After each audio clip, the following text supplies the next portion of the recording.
இந்திரனுக்கு ஆஞ்சநேயரை பிடிக்காது.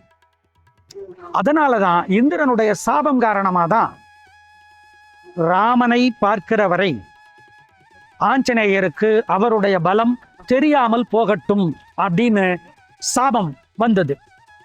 ஆஞ்சநேயருக்கு தன்னுடைய விருப்பத்திற்கேற்றாற் போல உருவத்தை பெரிதாக்கி கொள்ளலாம், தனக்கு விருப்பத்திற்கு ஏற்ற மாதிரி வாளை நீளமாக்கி கொள்ளலாம் என்பதெல்லாம் ராமனை பார்த்த பிறகுதான் தெரியும். அதனாலதான் அந்த இந்திரனுடைய சாபம் ராமனை பார்க்கிற வரை இருந்து கொண்டே இருந்தது. ராமனை எந்த க்ஷணத்திலே ஸ்ரீராமனை பார்த்தாங்களோ அந்த க்ஷணத்திலிருந்து, அந்த வினாடியிலிருந்து ஆஞ்சநேயருக்கு தன்னுடைய பலமும் தன்னால் வானத்திற்கும் பூமிக்கும் நடுவே விஸ்வரூபம் எடுக்க முடியும் என்கிற தெளிவும் தெரிய வந்தது.